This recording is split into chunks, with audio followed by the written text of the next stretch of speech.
안녕하십니까? 금요일 저녁 여러분의 건강을 책임지는 건강 스페셜의 김현조입니다. 안녕하세요. 치의학 박사 정유미입니다. 치아와 치아 주변 조직에 염증이 생겨서 잇몸이 붓고 피가 나고 또 이가 흔들리는 이런 질환이 바로 치주 질환인데요. 그렇죠. 치주 질환이 정말 환자가 많이 늘고 있다라고 해요. 네. 그런데 구강을 넘어서 이게 당뇨라든지 심장 질환 같은 전신 질환까지 영향을 미치고 있다라고 합니다. 네, 그렇죠. 최근에 이 병원을 찾는 가장 네. 첫 번째 원인이 바로 이 치주질환이라고 얘기를 하고요. 네. 우리가 이를 빼게 되는 또 하나의 원인도 바로 이 치주질환입니다. 네네. 그래서 우리가 이렇게 이가 흔들리거나 안 좋을 때 치아를 발치하게 되고요. 네. 그래서 오늘 또 이렇게 발치하게 되면 이제 보통 저희가 제일 먼저 찾는 치료 방법이 이제 임플란트인데요. 임플란트. 예. 오늘 그런 이제 치주 질환과 임플란트 오늘 한번 알아보도록 하겠습니다. 네. 오늘 도움 말씀 주실 김종현 원장님 화면으로 먼저 보도록 하시겠습니다.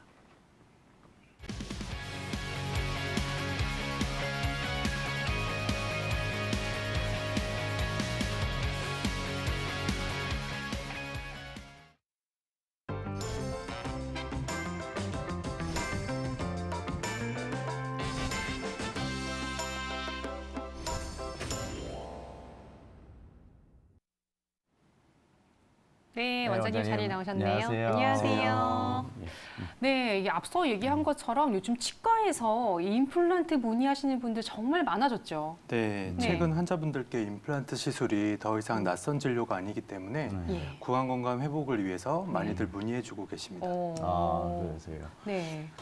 저희가 보통은 치아가 빠져야만 이제 이 임플란트 치료를 받는데요. 그렇죠. 누구나 다 어떻게 보면 뭐 여러 가지 원인으로 치아를 발치할 수가 있잖아요. 네. 그래서 이제 평소에도 요새 건강에 관심 많으시니까 보통 이런 임플란트 치료 어떤 치료인지 굉장히 많이 궁금해하실 텐데요. 원장님이 임플란트 치료 과연 어떤 치료인가요? 네. 네, 임플란트란 임플란테이션, 즉 체내 이식이란 단어의 줄임말로 말 그대로 인공적인 것을 심는다는 뜻인데요. 네. 충치나 잇몸 질환으로 인해 치아를 뽑게 되는 경우 예전에는 주변 치아를 깎아서 거는 브릿지나 틀니 같은 보철물을 흔히 썼다면 이제는 뽑은 자리에 치아와 비슷한 인공물질을 대체하는 고정시키는 것을 말합니다. 임플란트의 장점은 주변 치아를 일부러 깎아서 손상시킬 필요 없이 상실된 치아 하나하나를 대체할 수 있다는 것인데요. 그래서 최근에는 임플란트가 보편적이고 대중적인 치료 방법으로 자리 잡게 되었습니다. 네, 이렇게 임플란트 같은 경우라고 하면 요즘에는 뭐 남녀노소 할 것 없이 임플란트에 그렇죠. 대한 관심도라든지 또 할 수 있는 상황이 될 수도 있는 거거든요. 네. 그렇다 보니까 아무래도 뭐 이미 이를 뺐거나 또는 뭐 이를 빼야 하는 경우라고 하면 네. 혹시 이제 원장님께 오셔가지고 와서 저 혹시 임플란트 해야 되는 거 아닌가요? 라고 질문할 것 같은데 이게 뭐 모든 사람들이 다 임플란트를 해야 되는 건 아니죠. 그렇습니다. 어떠한 치료든 환자분 개개인의 치아 상태와 치주 상태에 따라서 적응증은 달라지기 마련인데요. 임플란트는 특히나 환자분의 치주 상태가 임플란트 가능 여부를 좌우한다고 할 수 있습니다. 예를 들어 밭의 토양이 좋아야 작물이 잘 자라듯이 임플란트를 심어야 하는 부위의 치조골이 얼마나 남아있느냐, 구강 위생 관리가 얼마나 잘 되어 있느냐에 따라서 임플란트를 식립하는 과정의 난이도 및 식립 후 임플란트의 수명을 결정 지을 수 있습니다. 네. 저희가 이렇게 자연 치아를 뺄 수뿐이 없는 상황이 굉장히 네. 다양하잖아요. 네. 뭐 잇몸 질환이 있다던가 아니면 뭐 치아가 뭐 깨진다든가 뭐 굉장히 네. 여러 가지 이유로 저희가 네. 이를 발치하게 되는데요. 그렇죠. 그 중에서도 저희가 앞에서 말씀드렸던 것처럼 잇몸 질환. 과연 그러면 이 잇몸 질환 저희가 흔히들 또 풍치라고 얘기하는데 풍치. 과연 이 잇몸 질환은 어떻게 시작되나요? 굉장히 좀 궁금해하는데요, 많은 분들이. 흔히들 치과에 가면 스케일링이 필요하다는 말은 한 번쯤 들어보셨을 텐데요. 스케일링, 즉 치석 제거는 잇몸 관리의 가장 기본적인 첫 단계입니다. 구강 내에는 많은 세균들이 상주하고 이 세균과 세균 부산물들이 침 속의 칼슘, 인 등의 무기물과 만나 치아 표면에 침착된 것이 치석인데요. 이 치석을 오래 두게 되면 잇몸을 자극하여 염증을 일으키게 되고 결국엔 치주염으로 진행되어 치조골을 파괴하게 되는 것입니다. 네. 치석 제거는 만 19세 이상부터 건강보험이 적용되어 1년에 1회에서 2회 정도 시행하는 것을 권고하고 있습니다. 네, 이렇게 또 뭐 스케일링 같은 경우에는 또 보험이 된다라고 하니까 1년에 한 번 성인들은 또 반드시 받아야 그렇죠. 되는 또 네. 받을 수 있는 치료이긴 한데요. 네. 이 또 스케일링이라고 하는 것은 치석을 제거하고 정말 뭐 깔끔하게 할 수 있는 부분이긴 하지만 네. 뭐 치석을 넘어서 세균이 또 잇몸 속까지 생긴 경우도 네, 있단 그런 경우 말이에요. 있죠. 붓고 아프고. 네. 예. 이렇게 해서 정말 치주염이 진행이 됐다라고 하면 스케일링 외에 또 다른 잇몸 치료를 할 수 있는 방법이 있는 건 거죠. 네, 우선 치주 치료의 목적을 간략하게 말씀드리자면 치주 질환의 구조적인 원인 인자인 치석, 치태를 제거함으로써 치은 염증의 원인을 제거하고 잇몸의 재생을 유도하고자 하는 것입니다. 대표 치료로는 치근 활택술과 치주 소파술이 있습니다. 우선 치근 활택술이란 잇몸에 덮여 있는 치아 뿌리 주위에 부착된 치석 및 변성된 치아 조직을 비롯한 독성 요소를 제거하고 치아 뿌리를 매끄럽게 해줌으로써 치주염을 완화시키고자 하는 술식입니다. 치근 활택술이 치근 표면에 대한 처치라면 치주 소파술은 잇몸에 대한 처치입니다. 즉, 치아 주변의 염증성 잇몸 조직을 절제하여 치은염 및 치주염을 완화시키고 치은 부착을 도모하는 것이지요. 이러한 치주 치료를 통하여 현재의 나의 잇몸 상태를 유지 관리하는 것이 뜻하지 않게 발치를 하게 되어 임플란트를 했을 경우 예후를 좌우하게 되는 것입니다. 아, 네. 지금 보니까요, 저희 사진에서 굉장히 이렇게 뭔가 잇몸이 똥똥해진 아, 것처럼 그렇다가. 굉장히 뭐 좀 불편해 보이는데요. 음. 과연 그럼 저 정도 된 치아들을 치료하지 않고 놔두면 어떻게 될까요, 원장님? 보통 대부분의 만성적인 치주염은 네. 극심한 통증을 동반하지 않는 경우가 많은데요. 아, 따라서 환자분들께서 대수롭지 않게 생각하시고 병원을 멀리하시고자 합니다. 네. 하지만 치은 연화 치석, 치주염으로 인하여 치조골 파괴는 점점 진행되고 그렇게 될 경우 임플란트가 고정을 얻어야 하는 주변 치조골 및 건전한 치주 조직을 상실하게 되는 것입니다. 네. 네, 이렇게 그러면 이제 치주 질환이 진행이 되다 보면 치아가 또 흔들리거나 이런 문제가 생길 수 그렇죠. 있다가 네. 심지어는 또 치아를 상실하게 되는 경우가 있단 말이죠. 예, 그렇죠. 근데 이렇게 해서 뭐 임플란트를 하던 어떤 다른 치료를 해야 되는 이런 시점이 왔을 텐데 네. 가능하면 환자분들은 또 발치를 안 하고 싶단 말이에요. 그렇죠. 대부분 다, 내가 왜 네. 빼? 뭐, 그쵸. 기다리면 어떻게든 내 또 일을 안 좀 하려고 써고 하죠. 싶어 하기 예, 때문에 그렇죠. 혹시 이런 시점에 닥쳤을 때 언제 정도에 내가 이 결단을 내리고 일을 빼야 하는지 아니면 보존할 수 있는지 이런 좀 기준적인 방법이 있을까요? 네, 일단 우선적으로 표를 통해서 보시면요. 전반적인 치주 치료의 예후와 관련하여 살펴보실 수 있습니다. 네. 네. 흔히 하는 오해 중 하나가 고령일수록 치주 치료의 효과가 별로 안 좋다고 생각하시는데 네. 하지만 오히려 젊은 환자의 경우 짧은 기간 동안 급속도로 치주 조직의 파괴가 일어났을 가능성이 높아서 예후가 더 좋지 않습니다. 오. 또 질환의 정도가 심할수록 예. 양치가 잘 되지 않아 치체 조절이 잘 안 되어 있을수록 예후가 좋지 않습니다. 네. 또 흡연, 당뇨 등의 전신 질환 등의 요인도 치주 치료의 예후에 좋지 않은 작용을 하게 됩니다. 네. 네. 모든 국소적 요인 중 치아의 움직임을 뜻하는 치아 동요도가 예후 평가에 있어서 가장 중요한 키포인트인데요. 치조골의 소실, 치아를 잡아주는 치주 임대의 염증, 교합 외상 등의 원인으로 치아가 흔들리게 되는데 이 원인 중 치조골의 소실로 인한 치아 동요는 치료가 굉장히 어렵게 됩니다. 아. 네. 물론 불량한 예후가 예상되는 치아라고 하더라도 무턱대고 발치를 해서는 안 되겠죠. 네. 앞에서 설명드린 치석 제거로부터 시작되어 치근 활택술, 치주 소파술 등의 치주 치료를 통해 염증을 조절하고 그로 인해 악화된 치주 상태를 회복할 수만 있다면 전반적인 예후는 관리 가능하다고 할 수 있겠습니다. 하지만 그러한 치료 이후에도 통증을 느낀다거나 정기적인 방사선 사진으로 보이는 점차적인 골소실의 증가가 확인된다면 결단을 내려야 될 수도 있습니다. 그렇군요. 결국은 계속 이렇게 나빠지고 계속적으로 안 좋아진다면 결국 어느 순간에는 그 발치에 대한 결단을 내려야 된다는 얘기네요. 네, 맞습니다. 아. 이 부분이 치과 의사가 환자 사이에 신뢰가 가장 중요하게 요구되는 예. 부분인데요. 아, 네. 치주염으로 인하여 치주 조직이 무너져서 치아가 많이 흔들리더라도 환자 본인의 통증을 느끼지 못한다면 튼튼한 치아라고 생각하시는 경우가 많습니다. 네. 가장 흔한 반응으로는 이쪽으로는 잘 씹지 않지만 뭐 그래도 아프지는 않다. 네. 내 이를 최대한 오래 쓰고 싶다. 네. 아프지 않은 이를 뽑자고 하는 걸 보니 과잉 진료를 하는구나. 아. 이렇게 네. 생각하시는 예. 게 가장 큰 문제인데요. 아, 네네. 여기서 큰 문제라고 한다면은 아프지 않다라는 반응입니다. 네. 아. 우리는 몸이 아프면 약을 찾고 치료를 받기 원하지만 아프지 않은 경우 문제를 알지 못하다가 지나가는 경우가 대부분입니다. 네. 치주염으로 인한 치주 조직의 소실, 특히 잇몸뼈의 흡수는 급성으로 진행된 경우를 제거하고는 대부분 통증 없이 진행됩니다. 아, 원장님 오늘 또 여러 가지 그런 또 임상 또 그 예도 또 준비해 오신 것 같은데요. 오늘 네. 한번 그 치주염 과연 어떤 진료인지 한번 준비된 자료 보시면서 한번 또 설명 부탁드리겠습니다. 네. 우선 엑스레이를 보시면은 치주염으로 잇몸뼈가 흡수된 환자의 사진을 보실 수 있습니다. 네. 네. 위아래 브릿지로 연결되어 있는 지대치 주변에 잇몸뼈가 광범위하게 흡수되어 있는 것을 볼 수 있는데 환자분께서는 아직 아프지 않아서 이를 빼고 싶지 않다라는 반응을 보이고 계시는 것입니다. 위와 같이 진행되어도 흔들리지만 아직 아프지 않으니 괜찮은 치아로 인식을 하게 되고 생각보다 많은 환자분들이 이로 인해서 적절한 시기에 발치하지 못한 치아를 놔두게 되고 그로 인하여 치주염이 조금 더 많이 진행이 되고 소중한 잇몸뼈가 흡수되어 되돌릴 수 없게 되는 것입니다. 아, 다음 사진을 보시자면 빨간 동그라미 부분으로 표시된 어금니 부위가 특히 뼈가 구덩이처럼 녹아 없어진 것을 볼 수 있으실 겁니다. 네. 이 경우처럼 뿌리 끝까지 녹아버린 뼈 상태를 좋은 밭이라고 할 수 없습니다. 네. 아, 이 환자분은 위의 치아를 뽑기로 결정한 마지막 순간까지도 이를 뽑기 싫은데 어쩌지? 라는 고민이 있으셨습니다. 하지만 이와 같이 뿌리 끝까지 뼈가 녹아서 치아가 둥둥 떠 있는 상태까지 치아를 유지해서 쓰시는 것은 결코 최선의 선택이 되지 못합니다.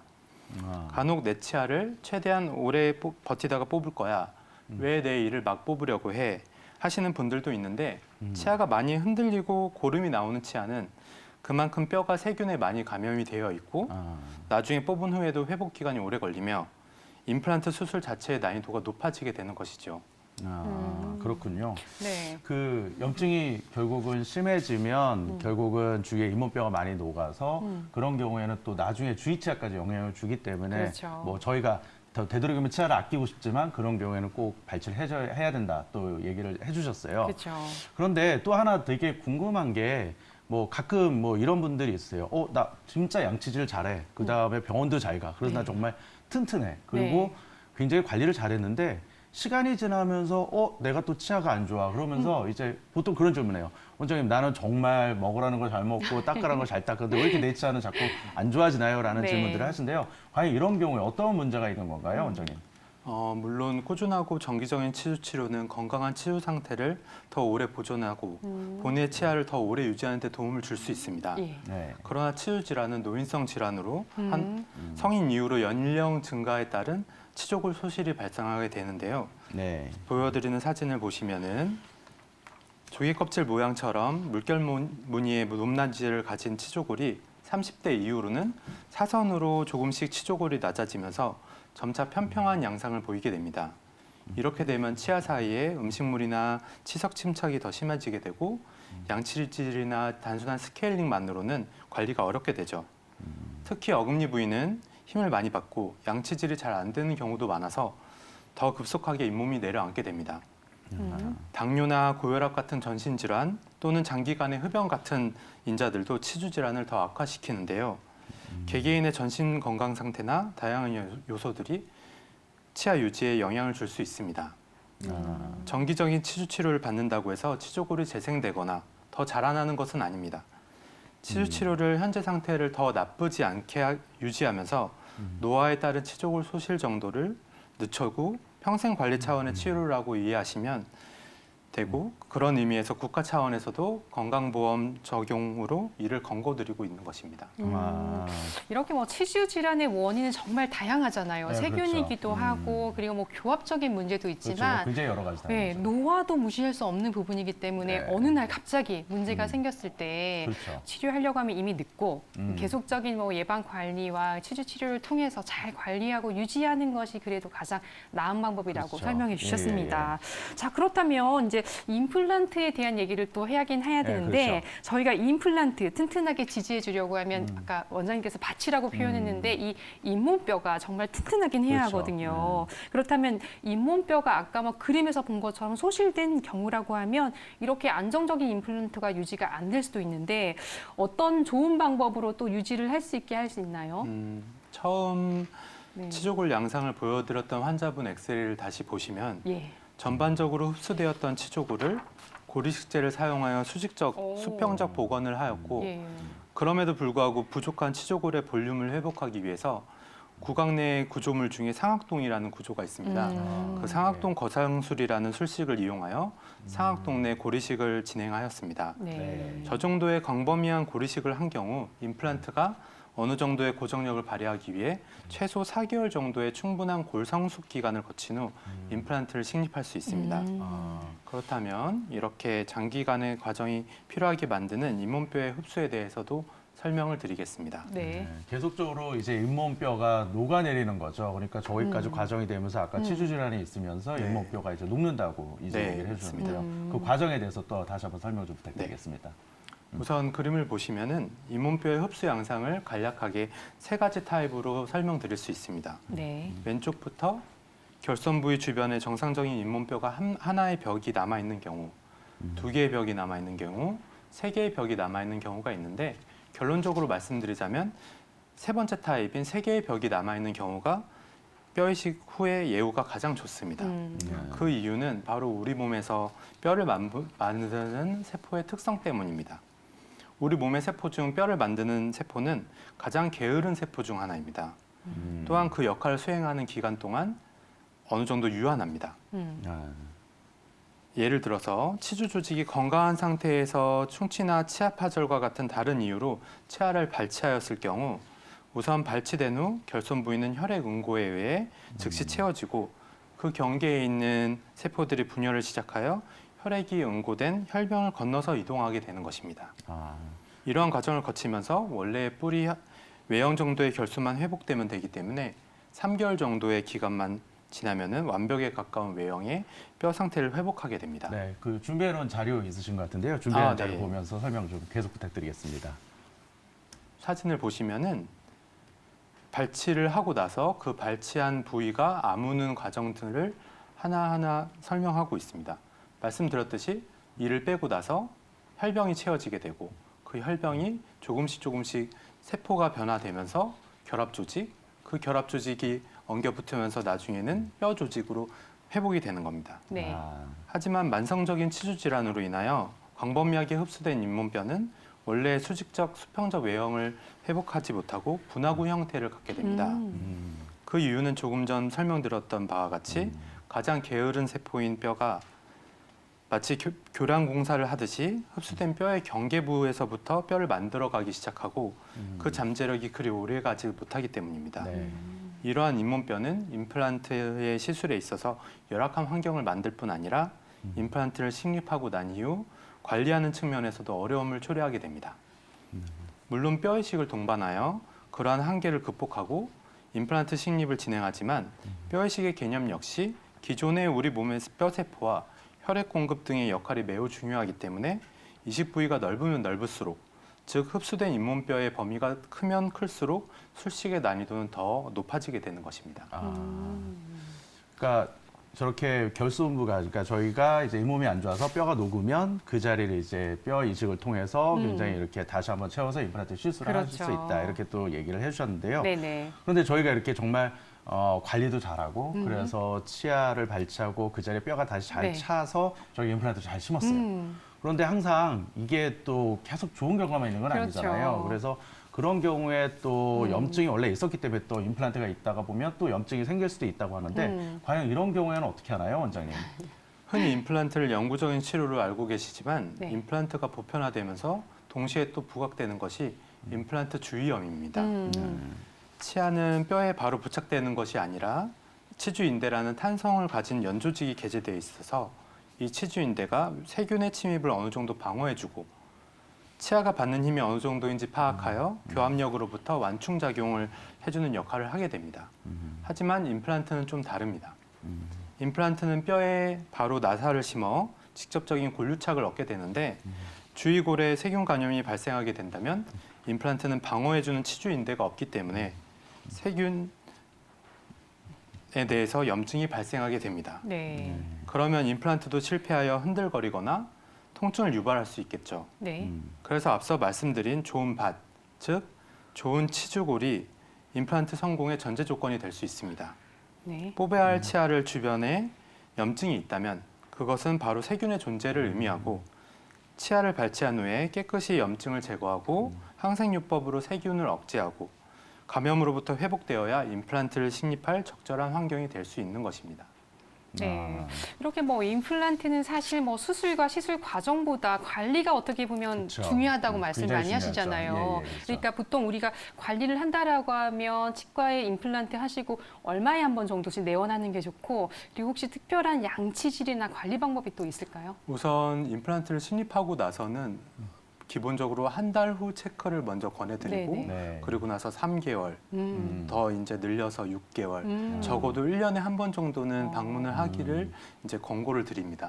또한 양치질 같은 경우에는 자연치가 있을 때랑 그렇게 크게 다르진 않지만 사실 추가적으로 치실이라던가 치간 칫솔, 예를 들자면 워터픽과 같은 구강 보조 네. 기구를 사용을 하면은 훨씬 더 임플란트를 오래 유지 관리를 하실 수가 있습니다. 아, 그렇군요. 네. 결국은 관리 굉장히 네. 중요하다고 하는데요. 아까 네. 임플란트도 이렇게 관리가 굉장히 중요한데 네. 우리가 또 평소에 또 치아에 대한 관리가 굉장히 중요하다고 하는데요. 네. 이렇게 평소에 이렇게 치아가 좋지 않거나 잇몸 질환이 잇몸이 좋지 않은 분들에게 우리 치과 어떤 당부의 말씀이나 뭐 해주실 예, 만한 중요한데요. 부탁드리겠습니다. 예. 일단 기본적으로 정기적인 치과 내원 시 정기적으로 엑스레이 촬영을 하여 네. 눈으로 보이지 않는 환자분 본인의 치조골이나 치아 상태를 확인하고 기록해 놓는 것이 필요합니다. 또한 치주 조직의 유지 관리가 잘 되고 있다면 정기적인 치주 관리를 통해서 아까 말씀드린 스케일링, 치주 소파술 등을 이용하여 현재의 구강 건강을 유지하고 혹시 치주 질환으로 인하여 치아 및 치주 조직이 정상적인 회복 단계를 넘어섰다면 적절한 발치 시기의 선택, 임플란트 식립 결정으로 전반적인 구강 건강에 도움을 줄 수 있겠습니다. 네.